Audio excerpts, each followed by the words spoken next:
Our third panel today is on the crisis of overclassification and can proposed reforms help? So this will, of course, address our current crisis of overclassification, which we've been talking about all day, head on. It'll analyze what new measures are now under consideration to make a meaningful difference, and what more citizens should expect from their government. Once again, I'll introduce the moderator, who will introduce the panel. So joining us is my colleague and friend, Elizabeth Saunders. Elizabeth recently joined our faculty and the Saltzman Institute as professor of political science at Columbia University. Before coming to Columbia, she was a professor in the School of Foreign Service at Georgetown University. Her research focuses on international security and U.S. foreign policy, including the presidency and foreign policy and the politics of using force. She's well-versed in working with government documents and therefore issues of classification and overclassification. And she's the author of 2 books, Leaders at War, How Presidents Shape Military Interventions, and hot off the press, I think just out less than a few weeks, right? The Insider's Game, How Elites Make War and Peace. So thanks so much, Elizabeth, and thanks to our panel. Thank you so much. It's really an honor to be here moderating this final panel. I was lucky enough to know Bob Jervis a little in my career. I wasn't his student, but he shaped my scholarship in profound ways, and it's really quite something to be able to do something to celebrate him. And what better thing to do than to fix the broken. We've established that the classification system is broken, so now we're going to fix it, right? That's what we're going to do in the next hour and a half. So we have a very distinguished panel, and I'll just introduce them in the order. We sort of worked out a plan for how we're going to run the panel, and so we're going to start with Joseph Lambert, who entered duty with the CIA in 1984, and I think probably most relevant for this panel, he served as the Director of Information Management for 3 intelligence community agencies, including the CIA, and in that capacity, he was responsible for records management, national security classification management, and all declassification release and pre-publication review programs. So if you have complaints or FOIA problems, direct them to him. And he's going to lead us off with sort of a declassification 101 to get everybody kind of on the same page.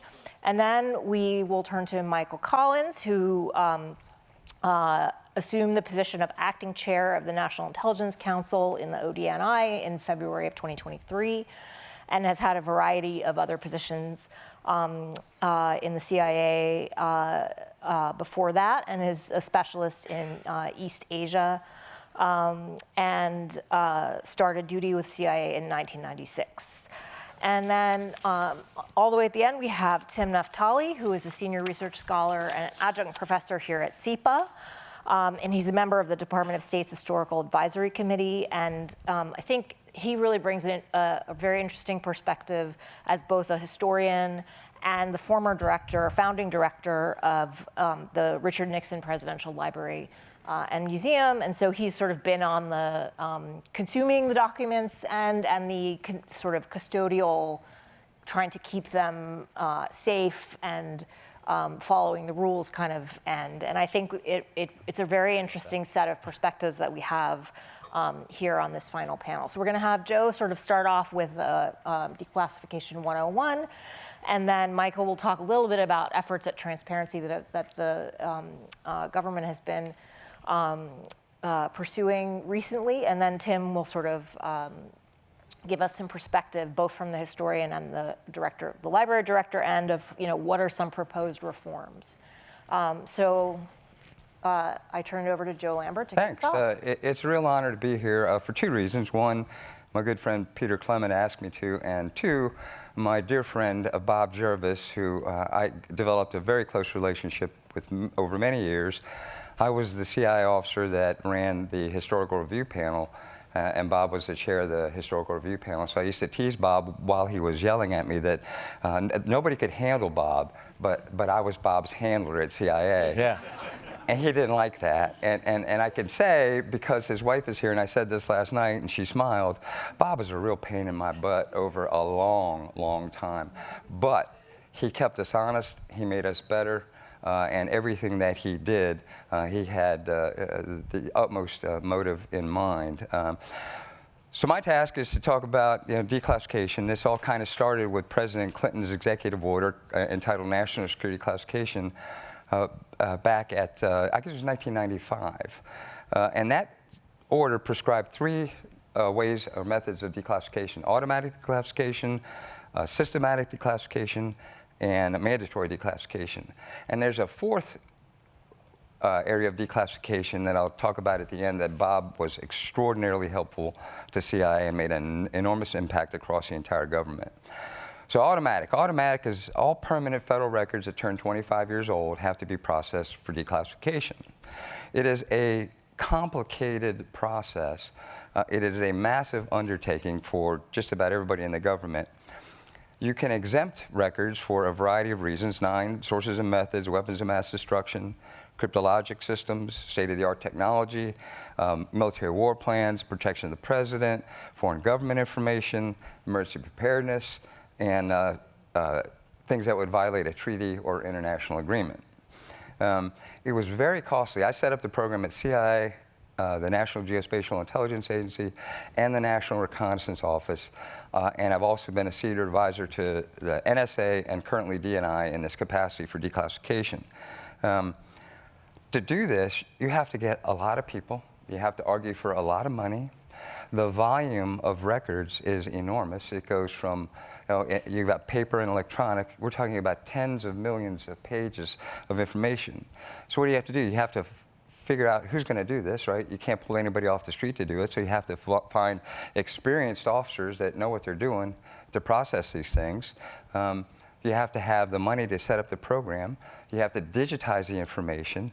You have to be able to train people on how to recognize not just CIA equity, but every other agency that has equity. It used to be you wrote a product years ago, it was your agency's product. You write a product now, everybody has participated in it, everybody has equity, and the executive order doesn't allow you to declassify the equities of other agencies. So you now have to send their equities to them. That's an enormous undertaking. We don't have a consistent system among the 17 agencies in the intelligence community to pass that information back and forth. So it became a real problematic thing. I had the opportunity to talk to President Clinton, head his library, about this, and I said, you made some really incorrect assumptions with the people that drafted this executive order for you. And he said, well, like what? And I said, well, the first one is records management. You assume that everybody in the government did records management the same way, that you worked on files for an entire year, they were all the same subject, you cut it off at the end of the year, you filed it and you retired it, and that was the end of it.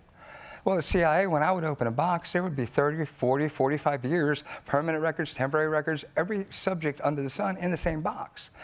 So how do you find the records, say, from 1976? To declassify that year, you've got to go everywhere to find it. It's very complicated, very difficult, and so I said that was an assumption that was made that's not the way it works in the government. The second assumption that's already been talked about today was that the classification that was originally put in the document, you can't trust. So you almost have to do a classification review before you can do a declassification review, which was another issue. And the third, I said, the cost of this and the opportunity cost is enormous, right? You really have to get a significant amount of money to be able to do this. You do it in two ways: redaction, where you redact things out, or many of the agencies have gone to pass-fail, where if the first instance of classified in a document or a page, you're going to fail the entire document and just set it aside as an exempt. So that's a nutshell about automatic declassification. The second one was systematic. And these are for records of historical value that are exempt, that could be part of a file series exemption or something like that. Perfect example is the PDB. President Obama had decided to declassify an excerpt from a 1968 PDB on Soviet space technology. When I looked at it, it wasn't classified at all. But the PDB was an issue of presidential and executive privilege. It's the Intelligence Committee's conversation with the president. So I had to think about, well, they've now decided to declassify a single PDB. We're going to get thousands of requests for PDBs. This is an exempt thing. Maybe we should systematically declassify this starting at the very beginning, which was President Kennedy's President's Intelligence Checklist. At that time, it was called the Pickle, and CIA was affectionately referred to as the Pickle Factory. So we decided to start with that and then move forward one administration at a time. So Director Brennan and I went to President Obama to talk about this, and so we had spent a long time processing this for declassification, the entire 4 years of Kennedy's administration. And the redaction rate at the end was 44%. In other words, 44% of it was redacted out, which I actually thought was pretty good since it was, a PDB. The president didn't think so. He said, that's not good enough. I wanted to hold a big public event. And so I was talking to Director Brennan, and I said, John, what should we do? And he said, why don't you ask NSA to review it as well? So they did, and our redaction rate went from 44% to 20%. The president agreed, now you're in the neighborhood where you can have a big event. So we, in fact, had a big event, and since then we've been systematically declassifying administrations. We're up to, Carter is now under declassification review to be released. And there was we had a big event in Austin, and the PDB for the day that the president was assassinated was released, and it was one page, and what it said was, the checklist staff can think of no more appropriate thing to say today than a quote that the president had given to newspapermen upon learning about the offensive missiles in Cuba. And it was a poem, and the poem went, bullfight critics ranked in rows, crowd the enormous plaza full, but only one is there who knows, and he's the man that fights the bull. I was probably real close to being PNG'd at CIA because everybody thought you can't release these documents. These are the holy grail of declassification. But the sky did not fall. It was a successful release, and so now they're just, again, marching forward. The last, the mandatory declassification review process, very much like the FOIA, right? If you can describe a document in sufficient enough detail that it's a reasonable search, you process it. The real difference is the adjudication at the end. FOIA, if the recipient disagrees, you litigate. Under the mandatory declassification review position of the executive order, there's this body called the ICAP, Interagency Classification and Security Appeals Panel. And so you appeal it to that particular panel.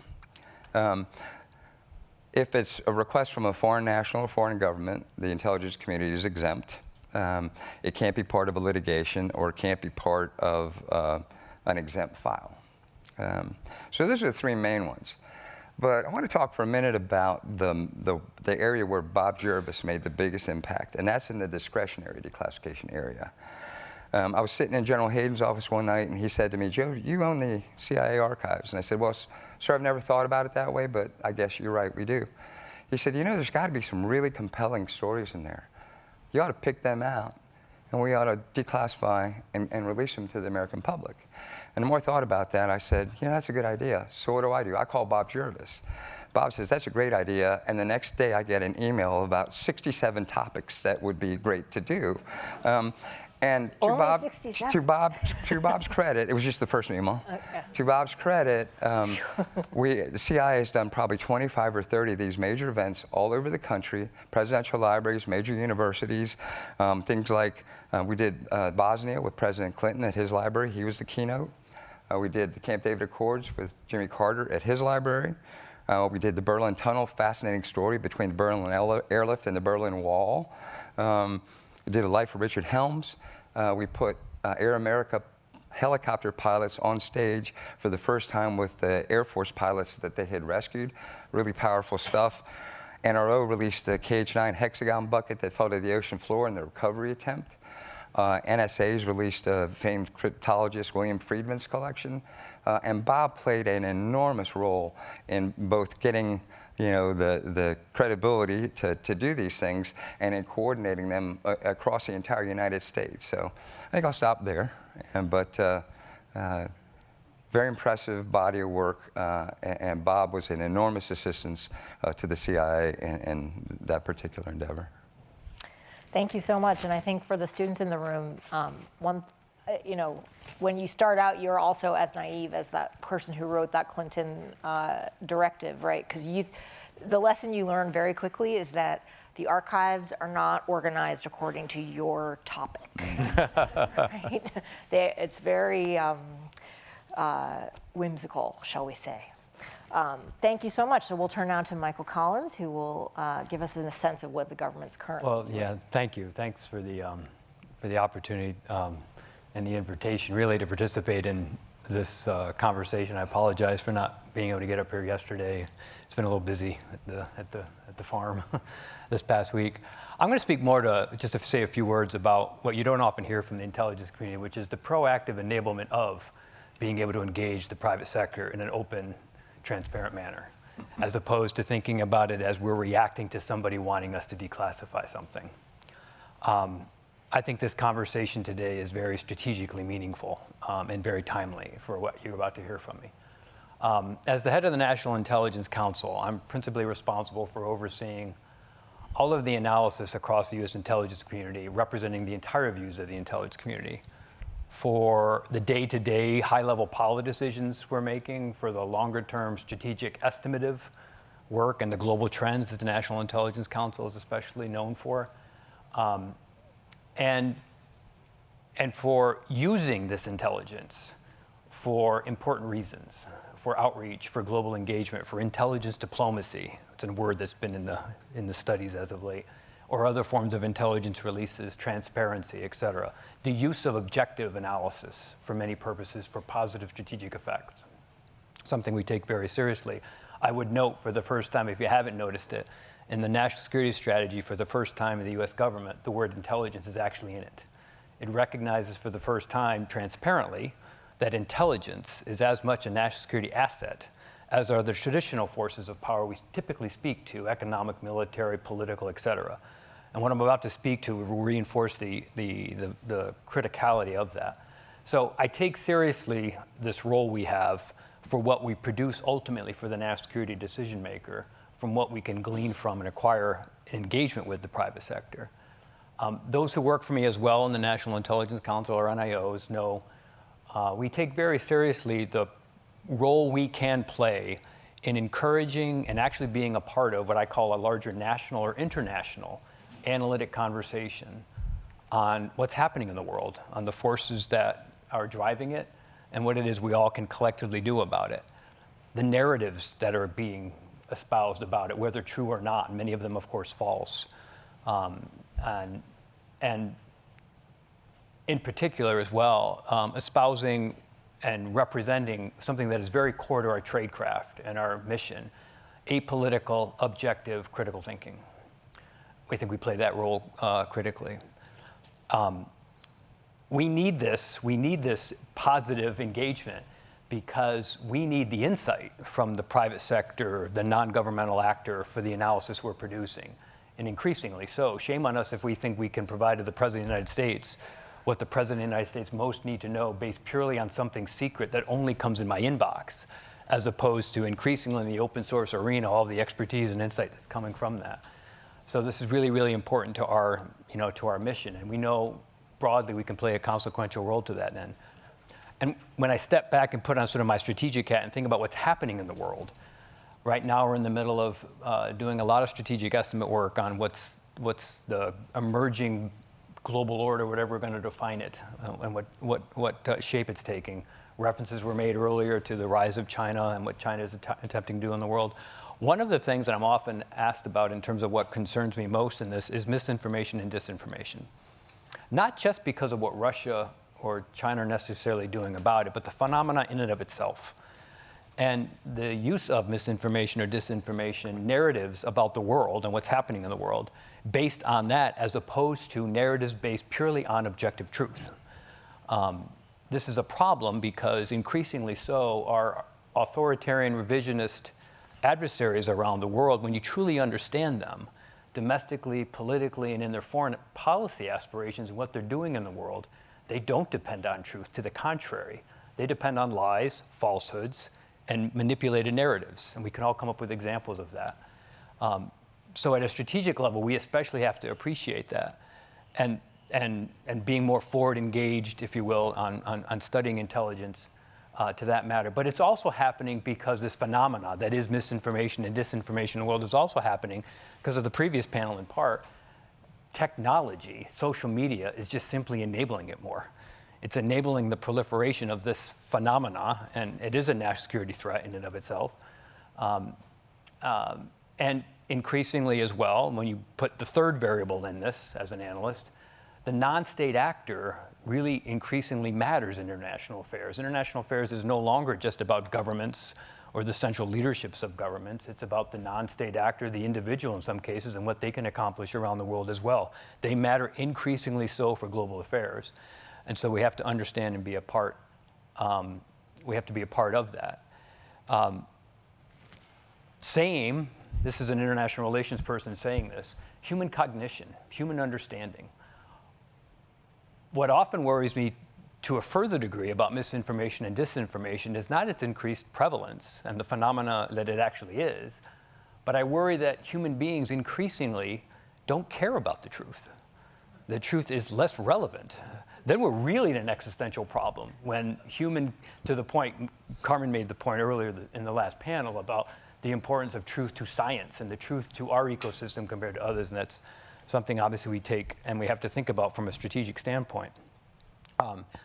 So to that end, I think the subject of this conversation is really, really timely, consequential, and strategically necessary. Objectively stated, too much secrecy is a national security threat for what we stand for, what I just said about comparatively when we think about what our adversaries are attempting to do.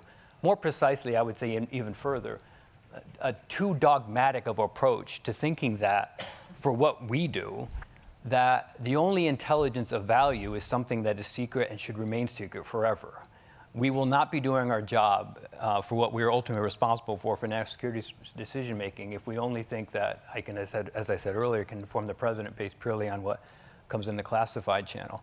So that's why I'm here today. I think I'm here to help encourage and help all you all realize and appreciate we are trying to proactively enable this more and more. There's a couple of key initiatives I want to speak to just briefly. The DNI's Transparency Initiative, specifically where we are proactively making more available to the public arena assessments we're producing about the world in a proactive, deliberative way, following the procedures, of course, we have to follow. It serves a number of purposes. Most importantly, it represents the transparency that is true to our values more broadly, point one. Point two, we need to inform the American public.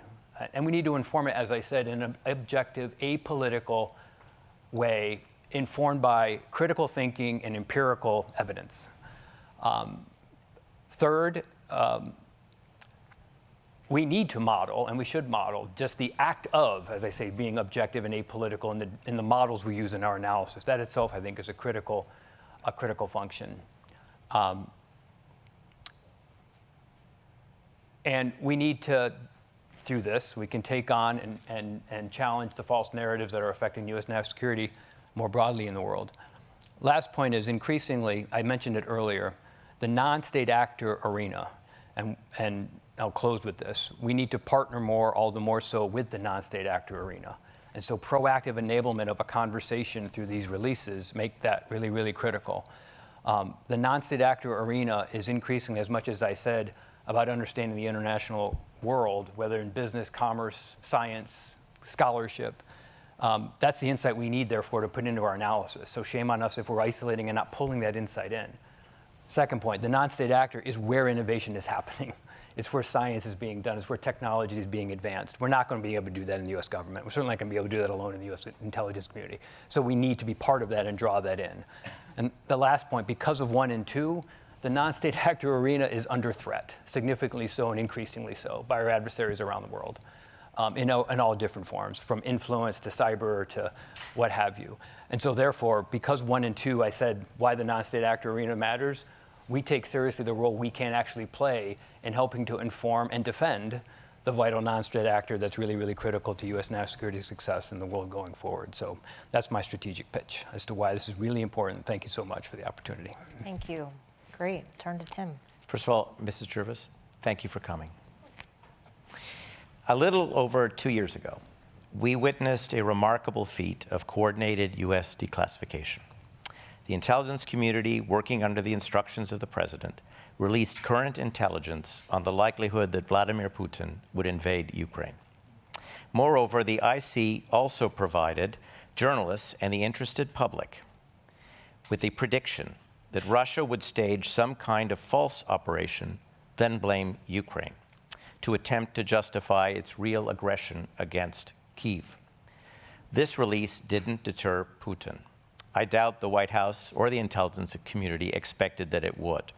But it did illuminate the global information space and help ensure that most of the world, not all, understood that the true victims were the Ukrainian people. Contrast this with the staggered, opaque rollout of the remaining JFK assassination materials. I understand there's a quality of apples and oranges about this comparison.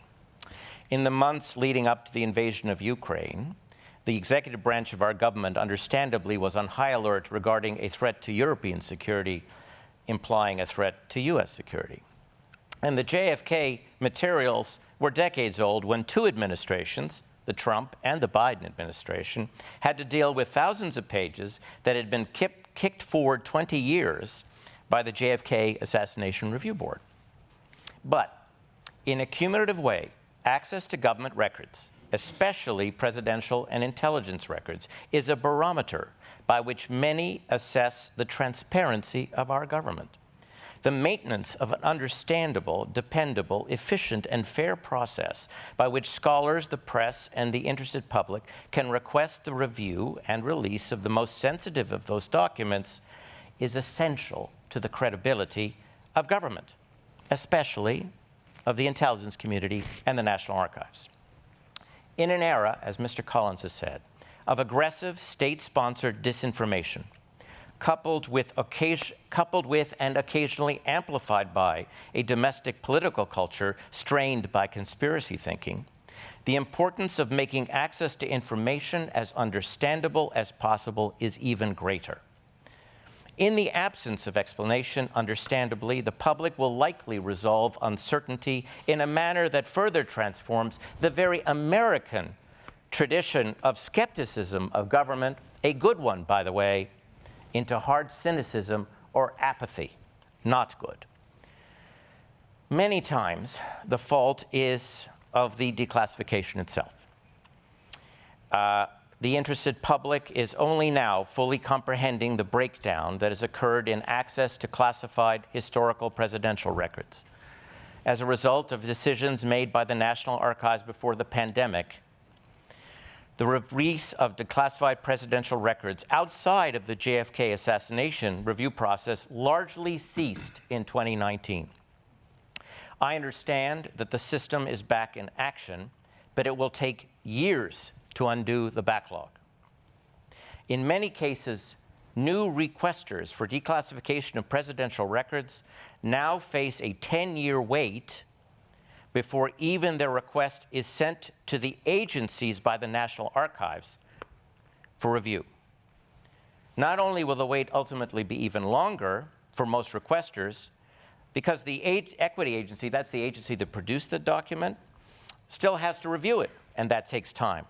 And then the document itself, whether released in full or redacted, has to be sent back to the National Archives, which then sends it back to you. There is even a danger, because of a lack of staffing in Washington, that some records are not even being processed at all, so you wouldn't even know to request them.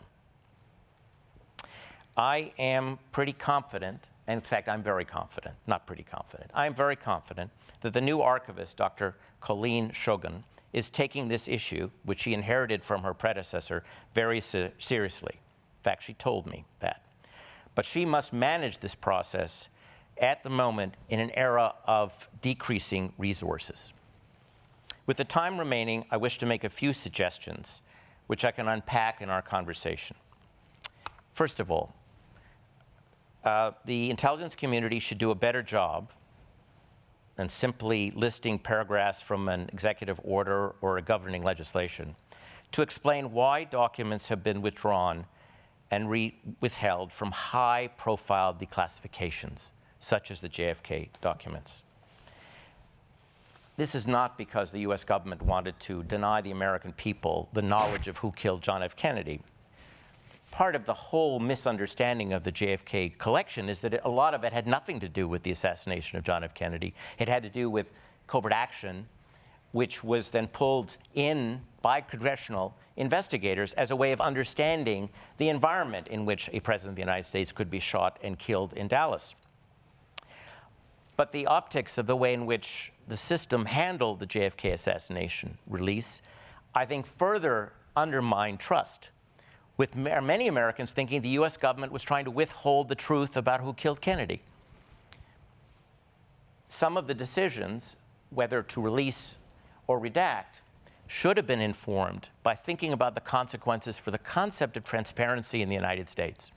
Was it really necessary to continue the redaction of CIA file numbers, which prevented the possibility of a complete release of a document? Instead, you had to count that document as redacted. It is issues like that, while mainly political, but I think important for democratic resiliency and the idea of transparency. Of course, we need to have more resources, and we need to have more archivists at the National Archives with clearances. In my day, directors had clearances so we could assess the fairness of releases, we could participate in reviews, and we could help initiate declassification programs. Certainly, that's what I was able to do as director of the Nixon Library. The National Archives no longer attempts to get clearances for directors, and so they are no longer a participant in accelerating the process of declassification.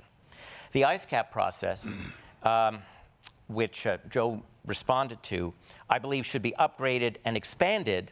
And I have benefited from it in certain requests.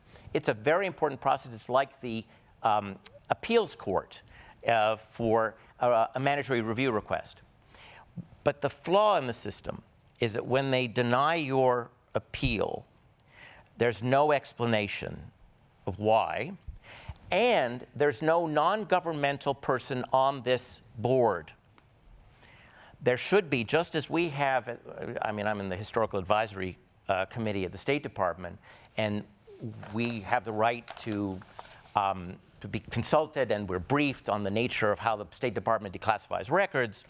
I don't believe there are any scholars that sit on the ISCAP to negotiate and discuss the consequences for democratic resiliency and transparency of denying that particular document. I think it's something to consider. Finally, the Office of the DNI and the agencies must be funded further to engage in the kind of discretionary reviews that Joe Lambert made possible, inspired by Bob Jervis. With the minute, and I really only have a minute I have left, I want to address the role of consumers.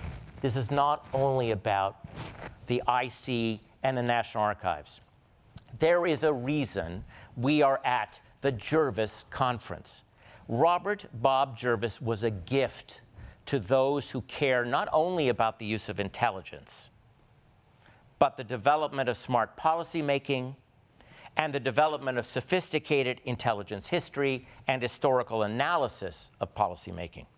With a few exceptions, Matt Connolly here, Beverly Gage at Yale, for example, and Elizabeth, universities are not producing people anymore with half the talent of Bob Jervis in understanding not only how intelligence can matter, but how to make the necessary inputs of policymaking more accessible to the American people.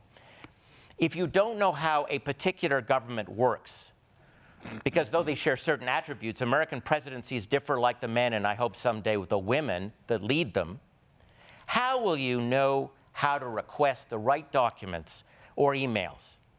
This isn't the IC's responsibility. This part of the challenge to make our state less opaque involves those of us at universities.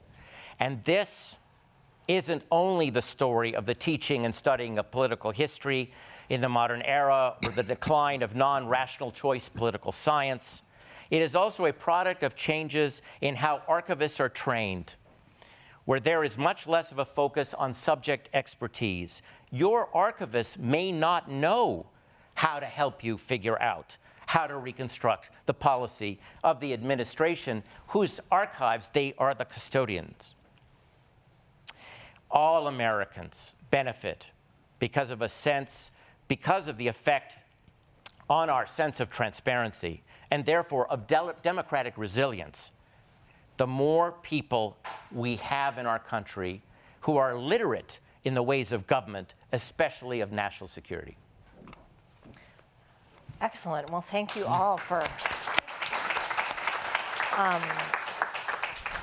There's so much to chew on.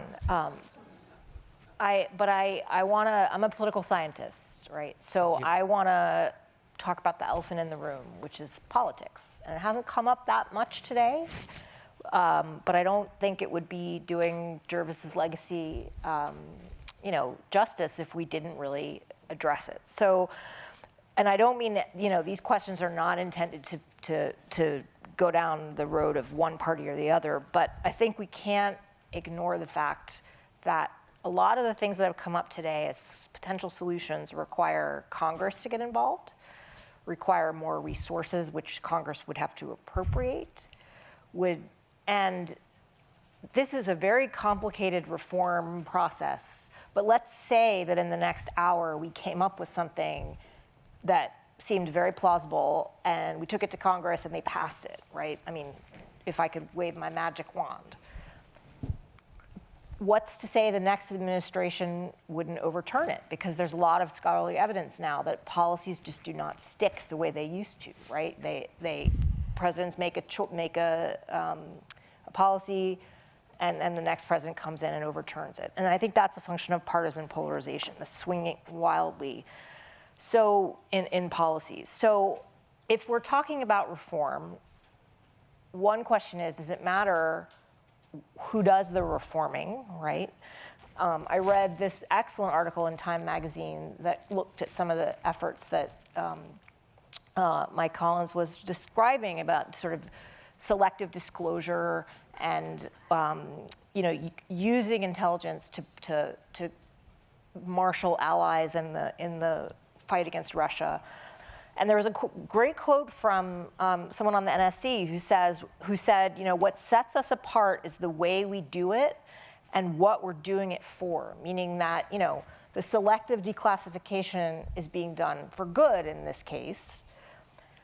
But we have a presumptive nominee from one of the major parties who is under criminal indictment for mishandling, for his own purposes, classified documents. And that is just a fact that we have to confront, I think. So in light of the partisan polarization that leads to this sort of instability in policy and pretty different views on what the role of intelligence should be, how can we be sure that the policies and procedures that we talk about and that we want to reform and improve, that the government generates to handle secrets, are durable and stable and used in the interest of the people who elected that government? So that's an easy question for a Friday afternoon. Can I handle this one because I think everybody should get a crack at it. But I suspect that Mr. Collins may, I don't know how much he can say about this, but I'll leave it up to him. A little story might help this. It's all about lobbies. When I was getting started, and I loved going to the National Archives, the National Archives had even longer hours than it does now. But they had great hours. Particularly, it's a long time ago. This is before there was, the headquarters were in Maryland. The biggest building was in Maryland. And there was an attempt to shut down the number of hours. And then the most powerful lobby at that time for the National Archives, and I still think so now, were the genealogists. And the genealogists complained, and the National Archives, and they complained, and Congress responded, and they kept the lights on, because the National Archives was open late. One of the problems in this story is that the lobbies lobbying for openness are weak. They're really, and a lot of this effort at openness is actually done within the government. I mean, I think what a lot of folks don't know is the number of people in the government who are trying to do this, whether they're archivists at the National Archives or folks in various agencies. There are a lot of transparency advocates in government. You don't suddenly take an oath to opacity when you go into government. But it's really helpful when outside forces are pushing in that direction. And one of the things historians and political scientists and others have been really weak at is acting as a group and highlighting these issues. They're really not good at it. University presidents don't do it anymore. Nobody seems to do it in the space. And that's how you get Congress's attention. Another thing is that some of this is below the hood kind of stuff that could be done without necessarily the role of Congress. But you need the president, who's a busy person, to say, I want a standard declassification manual for all parts of the government. That could be done, or maybe actually the DNI could do that. Congress doesn't need to participate in that. You do that, and you unleash the power of all these people in the government who are following the rules to release more. You then give the National Archives declassification authority in a larger way than it has, but you have to take a risk. And you have so many people participating in the system without spending more money. They already have clearances to get more stuff out. But you have to do that at the top, and it has to be a priority. So part of it involves the private us pushing, but part of it also is a busy president has to spend about 15 minutes to talk to the DNI and say, you know what, transparency is an objective. Do this, please. Michael's probably more qualified to answer this than I am, but I'll just add to what Tim said. In the 40 years I've been in the intelligence community, you know, in the 5 different agencies I've worked in, I will say that the people that are doing this work in the trenches take little notice of whether the administration is a Democratic administration or a Republican administration. And in the trenches, there's very little difference between the two. As the career people doing this in the trenches. You know, if you would ask some of them, I've actually had one of them tell me that, you know, we hold these records in trust with the American people, and it's our moral obligation to release them when their sensitivity attenuates over time. So at the basic level of where this happens, I think people take little notice of what happens at you know, the 40,000-foot level. But I'm more worried about when the people at the 40,000 foot level take notice of the people on the ground. But go ahead. I'll just say 3 things that are really helpful, and thanks for the question. One, to the point, it's a supply and demand issue. Demand it on us. I mean, you all hear what you represent, what you study, right? One of the additional reasons for our transparency initiative is with humility. We're not always right. We're going to get things wrong. We need all of you to be part of this national analytic conversation I keep talking about. So knock on our door, not just knock on our door, demand to be part of it. Call us out when we're missing something. That's why we're trying to move forward more proactively on some of this enabling of analysis in the public sphere. Second, think about the study of intelligence itself, as I mentioned earlier, as a concept in academia, and what it truly is, in its literal sense, right? I know something more today than I did yesterday. Challenge those of us who agree with you that intelligence is not defined by something purely secret, but it's in the most literal form. And the tradecraft we put towards something, we are increasingly pushing this out. This is about practices. I was taught long ago to make the analytic point I need to make with the least classified information for maximum utility. We got to hold ourselves to that, but we sometimes drift in that principle because we want to say something super, super, super secret, right? When we recognize the larger purposes our intelligence is used for. Last point, as much as I said about the importance of open information, open discourse, also appreciate when you study intelligence, human lives are on the line on the things that need to be protected.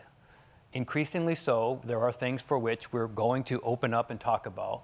But if we're focusing on the hardest of the issues we have to collect on, you also need to appreciate there are reasons why certain things are in fact classified and need to remain classified to sources and methods purposes, right? So it's not just that easy to say, oh, everything should be unclassified. I get that, but as long as we're taking a deliberative approach and being careful about it, I think it makes us credible when we're opening up and providing more open discourse, analytic et such, when we can also therefore say there's a reason therefore why I can't get into the detail on this thing for various reasons. Tim? I want to say, it would be so good, and if we made a point to say to the American people that eventually everything will be declassified. Because that's something we don't have here. There are certain countries, and by the way, our declassification system is the best in the world. That doesn't mean it's It can't be improved, but it is the best in the world. I have worked in 6 different countries and archives in 6 different countries. But there are countries that, for example, when it comes to sources and methods, will say, we will release human intelligence information in 100 years. Just say it. In other words, not, if you do before, it'll be a special release. It'll have to do with something else. But the fact is, what we don't have here is a certainty that everything will ultimately be released. And if you want some things never to be released, and I could understand it, for example, how to make an atomic bomb, how to develop in your kitchen a biological weapon, then just say, these are things we don't release. But it would be such a good thing for our democracy if we knew that ultimately, with the few exceptions that I think we'd all share and understand, everything's going to come out. Similarly with the speed of a submarine. It's very expensive, unless the submarine system changes. But I'm just saying that it would be great, but we don't have that promise. We have a promise of review. We don't have a promise of declassification. There's a difference. Yeah, sure, go ahead. To add one point to Bob Jervis's influence on this, when we started doing these massive discretionary releases, Bob called me up after the first 2 and he said, those are great, good news stories for the CIA, but Joe, for credibility, you got to make sure you tell a story where the CIA got it wrong. And so Bob was almost directly responsible for us doing an event on the Korean War where the CIA, the brand new CIA, said China would not invade, and of course they invaded, shortly thereafter CIA said that. So Bob had an influence like that we had to tell some negative stories as well as some positive ones. So I just wanted to add that. Yeah. I want to ask a slightly different version, but still kind of focused on like the sort of hidden politics of this. So I think something that Michael Collins mentioned was this notion of like the declining value of truth. And I do think there's another dimension to that, which is the declining value of expertise.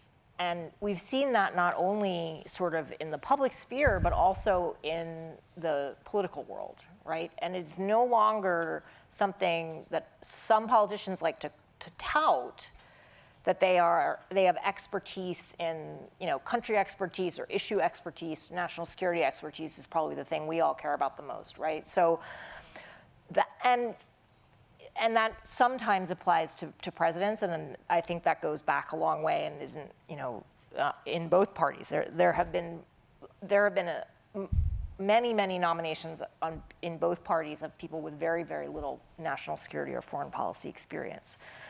So in an environment where you have a decline in actual expertise and value of expertise, because if you don't know things, but you understand the limits of what you don't know, and you're open to learning new things, that's different from just disdaining expertise.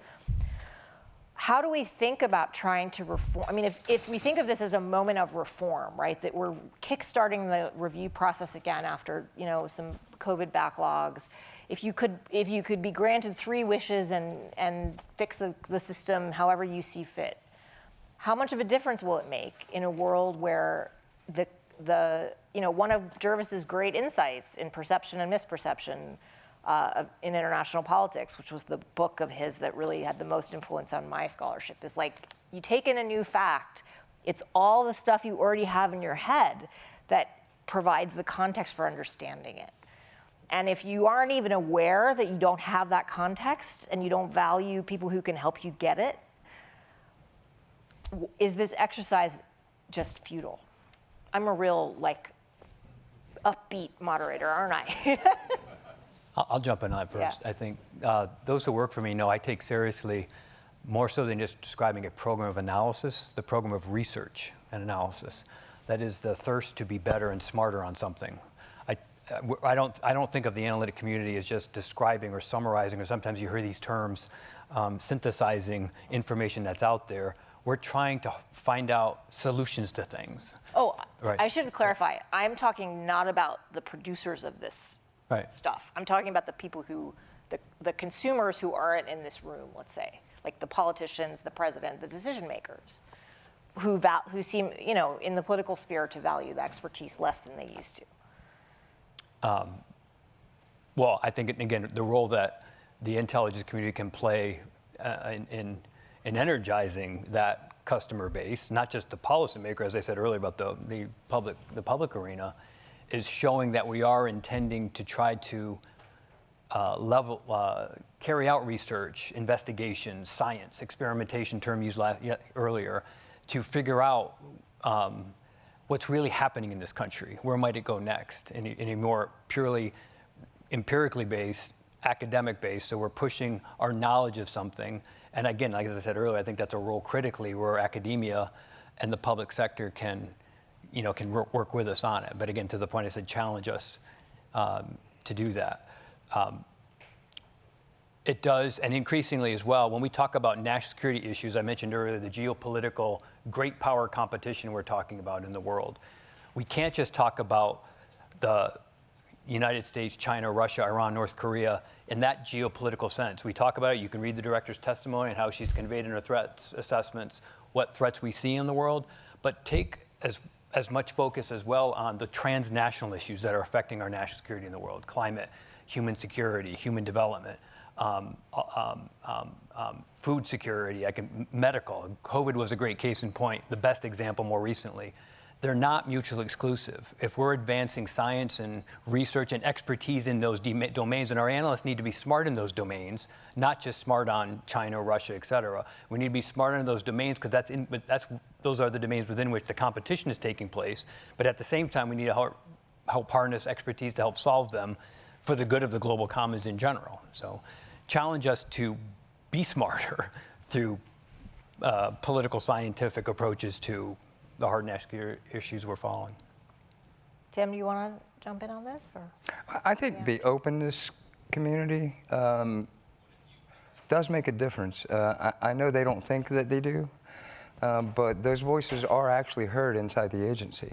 I've often thought that you could improve declassification in the government by eliminating the requirement that all records that are permanent that turn 25 years old are reviewed and declassified, because it's my experience in the 5 agencies that I've worked with that a significant portion of that will never see the light of day, not simply because the CIA doesn't want it to or NSA doesn't want it to. It's simply because they're not historically significant or interesting in any way. And I've often thought that if you eliminated the 25-year requirement in favor of, pick 5 historical things a year to work on, and everybody worked on the same thing with the same tax dollars, that at the back end of that, you would come out with a far more complete picture of the issue. Now, it's always who picks the subjects that you deal with. Is it a history panel? Is it the archivist? Is it, whoever? But if you got academics involved yeah, in that, you wouldn't get anywhere. So it would be problematic, but I think that would be one way to improve and make more accurate what you get.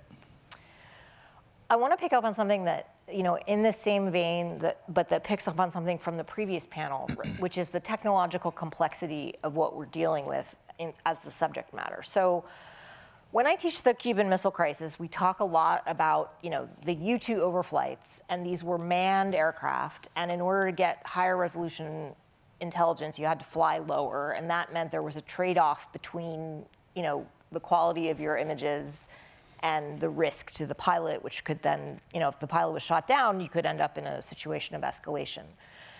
That's a fairly, I just said that in a few sentences. It's pretty simple for most people to understand, and for anybody who got elected president, that's a trade-off that they should be, the bar for understanding that is reasonable. Now we live in a world where, is it even reasonable? I'm old enough to remember when a member of Congress described the internet as a series of tubes.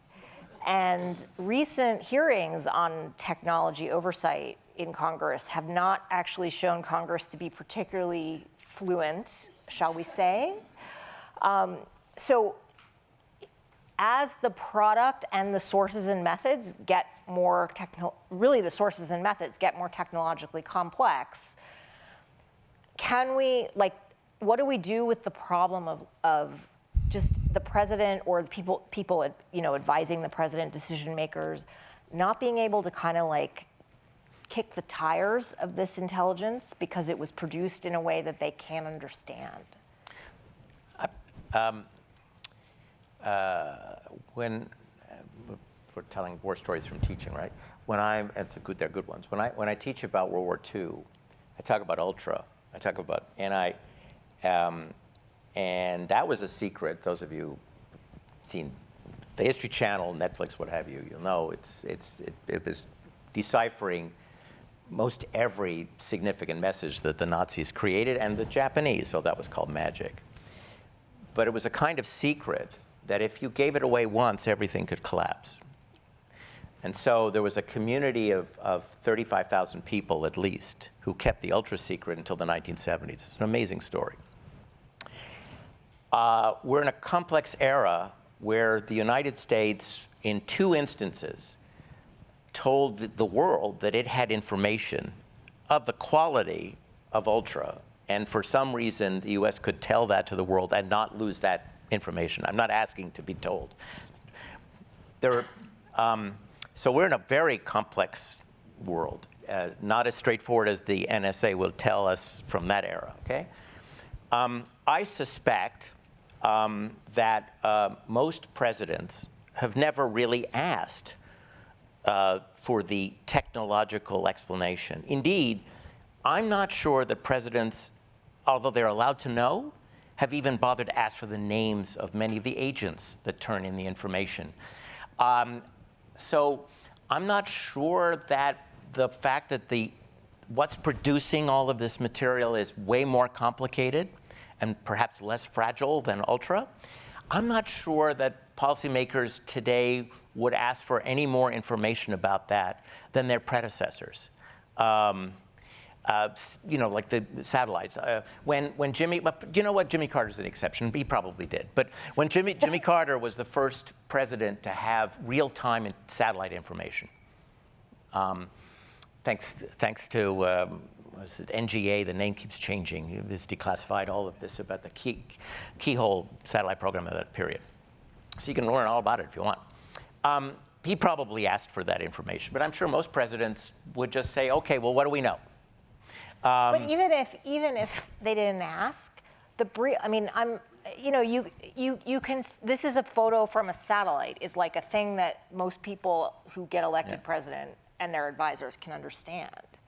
But the algorithm told me that this is what North Korea is going to do next week, which I know is an oversimplification. I hope an algorithm is never used for that.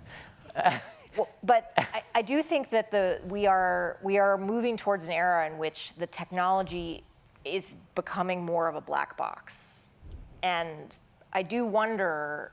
We already have less expertise among elected officials and decision makers in the domain that we're talking about, right? I mean, to get a George H.W. Bush figure with that much previous experience, or Joe Biden, who'd been the head of the Foreign Relations Committee and vice president, and had been exposed to this stuff for years before getting, that's the exception, not the rule. These leaps are big leaps, and I just wonder how do we think about that as a problem for the production and communication of, how do you know that is a question, I'll just say, I think I tend to be an optimist when it comes to the technology that's out there. Look, I think we're asked to make hard judgments all the time in front of the president, in front of the national security community, and per our tradecraft and what I said earlier, we better be saying that with the basis of evidence that we can explain, however we got that. To the point made earlier, we're not going to just say, oh, the tool told me this, therefore I trust it, right? It speaks to 2 points. One, it speaks to the point I made earlier about why the ecosystems that we rely on, the values underpinning them, we better win in ensuring that technology is shaped in ways that align with our values as opposed to the values of our authoritarian rivals. But 2, it gets us back to, and so you can encourage the innovation to such a degree that it helps to expose the truth with standards that we adhere to, et cetera. But it also gets you back to basic core critical thinking teaching and reminding somebody about what's the base. Don't take that as a fact necessarily until you understand how the fact was supposedly generated. All I can say, not speaking for the customer, but speaking for what we require, there's reasons why we have high, medium, and low confidence judgments. It's not just because it's CYA in some cases. It's to actually make clear to the policymaker, we can only say this because we don't have the degree of confidence necessary in the underpinning evidence. That's fundamental tradecraft in our analysis. Do you have anything to add on this? I don't think I'm going to add that. I think I'll pose one more question, and then we'll open it up to the audience for questions. I think one of you already sort of touched on this idea that like there is this sense that if it's a secret that's revealed, that is somehow more like, it's certainly more juicy and reportable, but it's somehow more true, right? The stuff that is declassified, that was kept secret for so long, is just perceived to be more like there must have been a reason.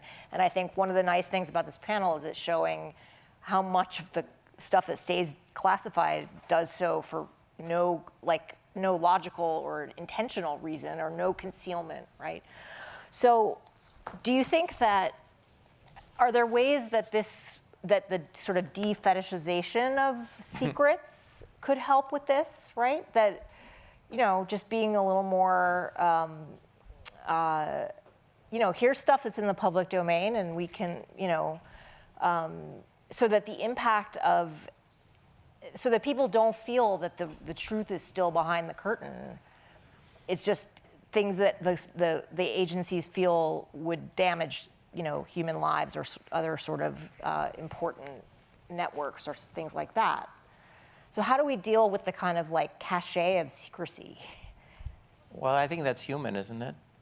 I think humans keep secrets. We do that to each other among, think about your own private lives. You shouldn't, but you do, and, But here's one thing. It's a matter of trust. If people don't trust the government, period, they'll always assume there are secrets even if there aren't. And some of these stories are about conspiracies that never existed. So there aren't documents that would actually get rid of this story because it never existed. And how do you prove a negative? It's very hard. Of course they would say there were no documents. Exactly. So I think it's all about trust. And I'm an optimist too, but I'm not naive. Of course, some people will always be mistrustful. And as I said, it's American to be skeptical of government. That's a good thing, I think. Keeps everyone on their toes. But I do believe it's trust in the way in the system, and it's in explaining why things aren't accessible in a way that doesn't give them away. Because of course, a caricature is that you explain, I can't tell you that we have an agent in the Russian government. You say that, and well, the Russian government knows we have an agent in the Russian government. But there's a way to do this more effectively, I would say. But there's something else going on that I want to share before Q&A. And this is fear in our government of making a mistake. And I'm not arguing that mistakes should be allowed, because that's not, but if you've got low-level folks who think that, God forbid, they make a mistake, they're going to lose their clearance, which means they're going to lose their job, you're going to have overclassification, because it's way easier to overclassify than to underclassify, and you're not going to release as much, because it's a lot easier to withhold than to release, because God forbid there's a mistake made. And I don't know how you do this. I don't know the approach, but it's a management issue. Because I would argue, and I'm not a general, and I'm not running an intelligence service. I'm actually not running anything. But I would argue that for the sake of transparency and democratic resilience, it's okay to make a few mistakes with the larger objective of building some trust that our government is incapable of keeping a grand conspiracy secret forever. And there's one other point to this, which is the best way to hold the powerful accountable is for them to know they can't get away with something.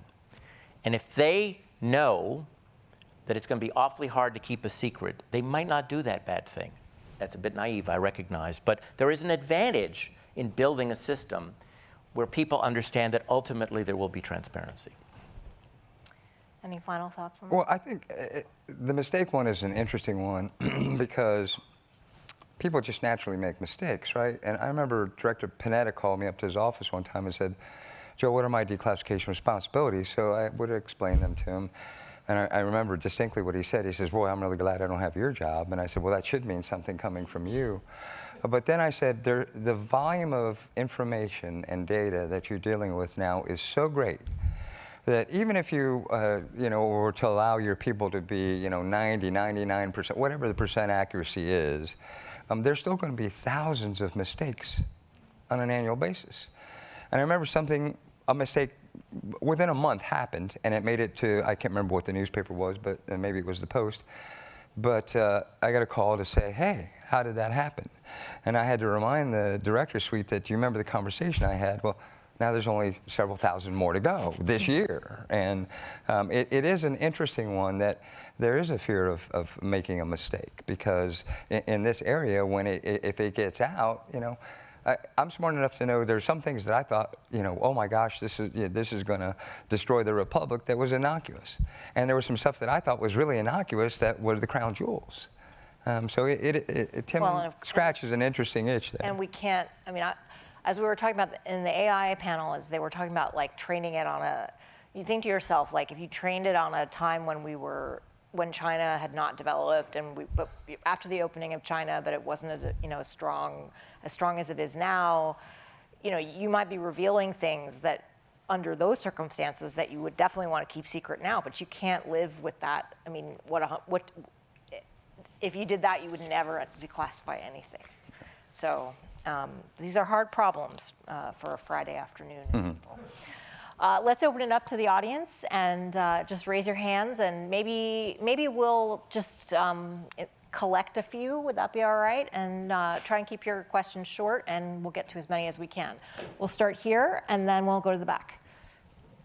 Hi, thanks so much for a great panel. Alex Cooley here. I'm a professor of political science, and I'm curious about private intelligence and its role in this emerging ecosystem. For a few years, I directed the Harriman Institute here at Columbia, and I was really surprised that by far the biggest job pathway was into private intelligence, and maybe political risk analysis, due diligence, public relations firms. They really valued the skill set of regional expertise we were giving our students. But how does this fit into the prediction about the ecosystem? Can I jump on that? Yeah, Can I jump on that really quickly? Sure. I think it's fantastic. I'm often asked the question, are you worried about Bellingcats of the world? Are you worried about these private sector intelligence firms that are doing X, Y, or Z, or proving they can find the truth their own investigatory way?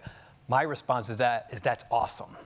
It's fantastic that we're able to find through the values that we have, through open discourse, freedom of expression, freedom of press inquiry, all the things we stand for, that we can find details increasingly in the open arena.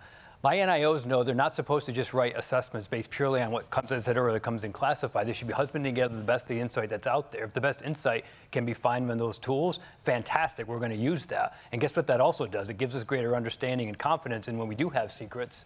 Can we verify, are we confident in them? Because they can come, they'll come from the other arena as well. We can't be afraid of those. To the contrary, we're going to need more of this. Could I ask on this point, because what is trend line? What is trend line? Trend line. There seems to be a really interesting relationship that your office is building with universities. Could you? I don't know much about it, but it really responds to the professor's question. I'm not familiar with if you're referring to something specifically called trend line. Well, I'm referring to the fact that there's been a sharing of satellite imagery. Yeah. Is that Tearline, my mistake, Tearline. Anyway, the intelligence community is partnering with universities to have students using open source information to assist the analysis of certain So that's broadly what we're trying to do, partly in this transparency initiative through this. We're trying to embed some of the research that we need into the research you're all doing in a way we can make available to you at an unclassified level things we're interested in that are not necessarily classified. So that by sharing unclassified information that we're tracking and need further understanding of, we take advantage of the private sector that's doing this investigatory work. Okay, in the back. Thank you. My name is Scott, and my question is, do we have any reason to believe that the CIA may have destroyed files, and will we ever know the truth of some of the allegations involving the Warren Commission and the CIA, the Kennedy assassination, the Bay of Pigs fiasco, and the overthrow of democratically elected governments which have had interests opposed to our country? Thank you. Should we collect a couple? Peter?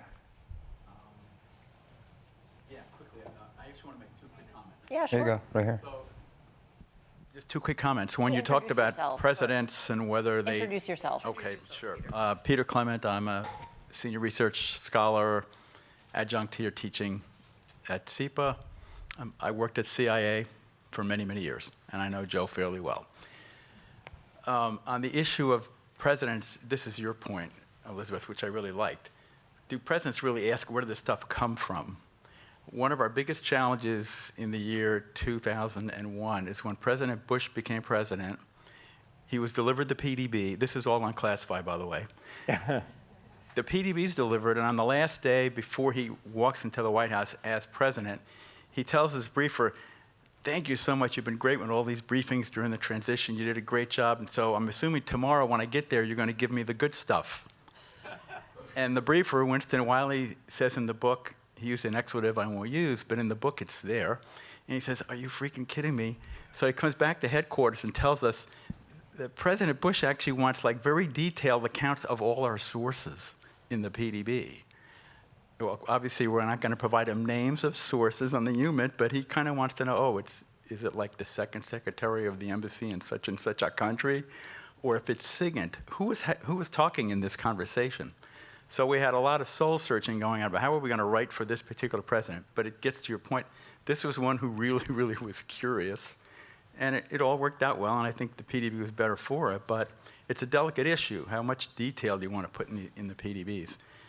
My second point is the elephant in the room about politics. And so this is a real question that we're facing now, which has to do with outside interference in U.S. elections. The obvious case is 2016, and I lived through this. CIA was literally pleading with the president, we have so much material that's mounting about a significant Russian effort to influence this election, we need to write about it. Like, we're not writing about it. And Obama said, no, we don't want to do this now because I don't want to be perceived as tilting the playing field in this election. We didn't write. And then finally on October 6th, a very short one-page item ran in the open source on Class about the fact that Russians were meddling in the election, basically. Of course, after the election, the president felt obliged to actually you better tell the full story of what happened here, which the IC did, published on January 6th. And it obviously became a very big political problem. So my question is, looking ahead, should there be a requirement for the IC or somebody needs, or Congress to say, irrespective of whatever party is running candidates, we need to have an assessment from the IC every election year of what's going on with foreigners who are trying to influence our election? All right, so two easy questions. Who wants to tackle them first? Go ahead. No. I've never overseen the CIA archive.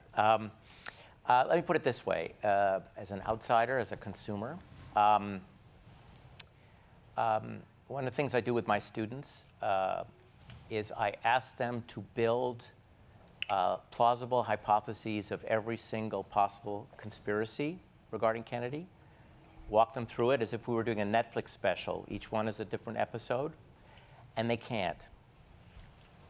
Because I provide them with all the information that has been classified over the last 50 years, and every single one of the conspiracies collapses. This is without taking a position.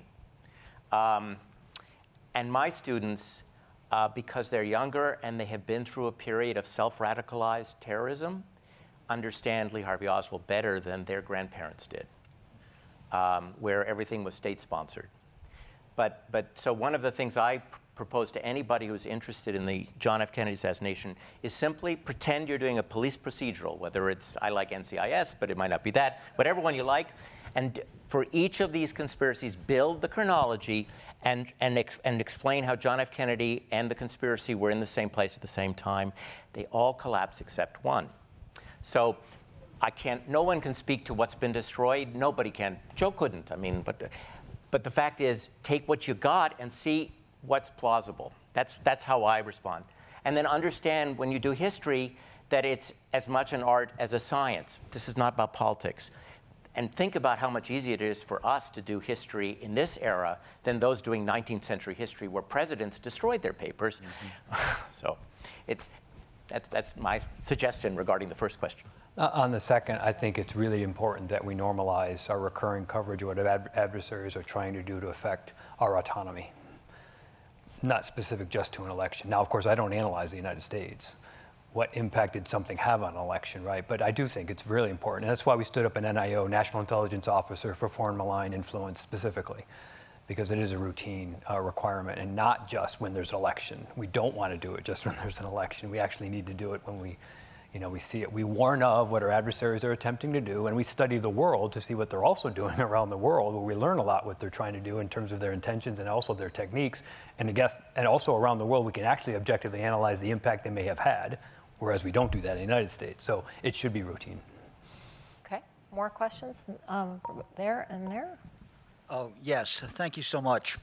My question would be to the intelligence professionals, and that is, we've just experienced on October 7th something that's a repeat of what we saw at the time of the October War. I read the Adjunct Commission at the time, and we've seen essentially a repeat of cognitive dissonance. So how do you see the intelligence community dealing with that problem of cognitive dissonance right now? Okay, there was another, yeah? Hello, thank you so much.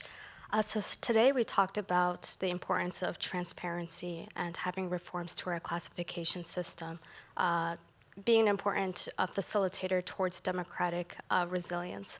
And one of the reforms that was mentioned was about leveraging the private sector or non-state actors to meet our national security needs, particularly using a model that's objective and apolitical.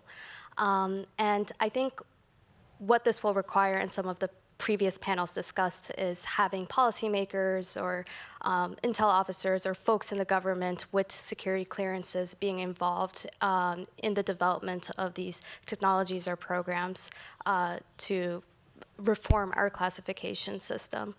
And I was just wondering, how do we navigate the flip side?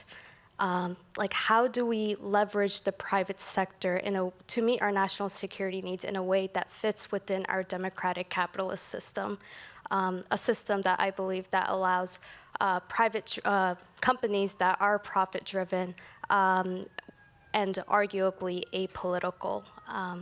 Or if this is probably a very difficult question, or like conversations that you've had or thoughts that you have on this question. Thank you. Someone want to start off with? I'll respond to the last question in particular. Thanks for that. I think it's important for us to, we well recognize and we're well supervised in ensuring we're not, whatever we're doing, giving some advantage to one company over another in some unfair way by our relationship with them. That's tried and true to a standard that governs the U.S. intelligence community. At a broader level, I take seriously the analysis we can do in understanding ecosystems in the world and the norms underpinning them, what could enable a company, generically speaking, who adheres to freedom of expression, rule of law, transparency, et cetera, to succeed relative to what otherwise could happen in the international arena and the standards governing something that would disadvantage those kinds of companies relative to companies that are under the authoritarian grip of another state that doesn't adhere to our values at a broader level. Okay, anyone want to tackle the October 7th? Cognitive dissonance? I have to ask, what do you mean by cognitive dissonance, precisely? What I mean is the question of having assumptions and filtering through. The October War is a good example of that, having the concept. We know, all of us who are students of intelligence failures know this. And we know that in the case of the situation on October 7th, we're seeing a repetition of this. So how are we safeguarding it? Yeah, okay. So very quickly. Thank you. So this is one of the reasons why I said we need to be more proactive in engaging all of you on the analysis we have, because we do need to be challenged. We don't want to group think. We don't want to mirror image. All the things that we challenge ourselves not to do, the more we open that up and encourage others to challenge us, the better. We can't just do it in the ivory tower, in the four walls of a classified building. We need to open up and ask the perspectives of others who could rightfully, objectively challenge us as well. I think one other thing about this, though, not with respect to October 7th specifically, but I think about what Jervis's books and writings taught me about how to deal with complexity and there is a sense in which intelligence can get at the truth, like there are X number of battalions mobilizing or what have you. But there's another sense in which archives don't contain the truth. They contain the policymakers' differing records and interpretations of the truth. So, a great conversation I did have with Bob was about this fabulous article that I love to teach about by Fred Greenstein and Richard Immerman, and it's called "What Eisenhower Told Kennedy About Indochina." It's about this meeting that took place the day before Kennedy's inauguration, where they were having a conversation about Laos, and because before Vietnam, it was would the U.S. intervene in Laos? It was a big, big deal. And there are like 7 long memoranda of conversations, and it's like Rashomon, right? So one of these memos says Eisenhower definitely told JFK, you have got to intervene with troops. And another memo says he definitely said, do not intervene, right? All these people who were in the same room and heard the same conversation. So I think one lesson that perception and misperception teaches us is that these are like hard calls a lot of the time. Policymakers have limited information, their own cognitive biases, and they take in this information and they make a call. And so you're going to get some, it's not just declassification mistakes, it's mistakes, you could make the decision that was the best decision you could have made at the time and still get unlucky. And, there's this level on which the biases are actually not necessarily a good thing, but it is kind of what we pay policymakers for, is to have the ability to take in that information quickly, efficiently, and make the best judgment they can. And I think sometimes we forget that. But I've cited it more times than I can count. Chapter 4 of Perception and Misperception is where you will find that. So I hope that at least provides a little. One of the things we prioritize every day, I do when I review analytic product that represents the IC, is finding dissent and actually encouraging to find the alternative view somewhere. We have various techniques we employ in the intelligence community to challenge ourselves through alternative analysis and structured techniques to do that. But to go across the community and on a really hard issue, does INR really think that? Does DIA really think that? But then to unpack it, so it's not just an apples versus oranges sort of debate. Well, I want to say it this way, well, I want to say it this way. What you find is you get at the diagnostics behind it. They're thinking this way because they think this variable matters more, and they think the variable's tripping this way, whereas this element says they think this variable matters more, and it's tripping that way. And then you expose that to the policymaker who's also wrestling it from a policy standpoint. That's a really, really important function of the integrated analysis. All right, there's a question here, and is there another one on this side, maybe? All right, go ahead, these two in the front. Hello, thank you for being here. This is really, really illuminating. You said something about consuming information, and in order to become, I'm hoping, an informed citizen. And I think the institutions are what adversaries are admiring America most for, and the resilience of institutions. I would like to ask one of you or each of you, where do you see institutions and their resilience and the state of America's institutions in 10 years? Do you want, there was a gentleman right next to him, right next to her. Did you have a question? Yes. Okay. Sure. Hi, thanks so much for taking the time to be here. So on the nature of classification, as a student who's currently studying intelligence, I've one of the themes I've kind of picked up on there is that there's only policy successes and intelligence failures. And so on that note, I'm just curious, as members of the IC, how you see maybe the IC as a whole, or maybe the US government as a whole, kind of increasing efforts to engage with the public on issues of transparency and ways you might think about of increasing trust as a whole. Thank you. So we need to wrap up, so I'll ask each of you to maybe take those two questions and do a lightning round of last words. So should we start with Joe?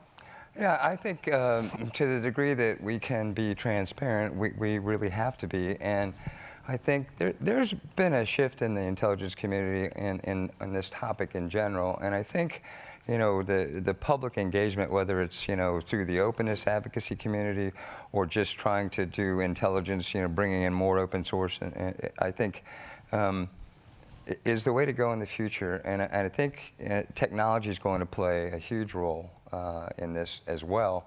And Mike probably has more to say on this than me, but you know,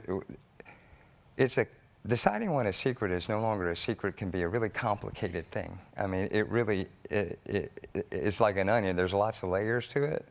So you have to be careful, but it's absolutely the right thing to do, and I think the IC has really embraced it. I think to the second question, you see it increasingly, many are writing on it, how the national security community is asking the intel community to use intelligence for effects, for intel diplomacy around the world increasingly so, and to challenge a false narrative that's out there in the international space increasingly so. So as much as I say proactively this is something we need to do, clearly, per the point I made earlier about intelligence being in the national security strategy, it's being operationalized. Now we're better at that to the extent we normalize it, so we're not just doing it when we want to tell a story, but it's more normal in our normal course of business. So it's more credible, therefore. On the institutions question, I worry I'm not talking about US institutions, but the institution of science, the institution of fact, the institution of media, true investigative media, the institution of an independent judiciary, rule of law. I worry greatly about those things in the international arena. I've talked to tech communities about this. It bothers me that what gets money in YouTube or on social media platform is a lie. A lie metastasizes and proliferates 70% or faster more than the truth. Why does money go to something that is false? In the ideal state, why can't money go to something that makes you smart? If you can solve that, we've solved a lot of problems for U.S. national security, so help us do that. I'm hopeful that the creation of the Office of DNI has actually demystified intelligence a little bit. One of the challenges for the CIA was that since it was in the business of running agents, there was a certain mysticism around it, which made it seem less approachable for in reaching out to obtain open source information and having the kind of dialogue that Mr. Collins has talked about. Regarding institutions, I believe I'm perhaps the only one on this panel who could say this at this point. I mean, on the panel itself, not the moderator. I think the strength of our institutions depends on what happens in the election. On that incredibly optimistic note, join me in thanking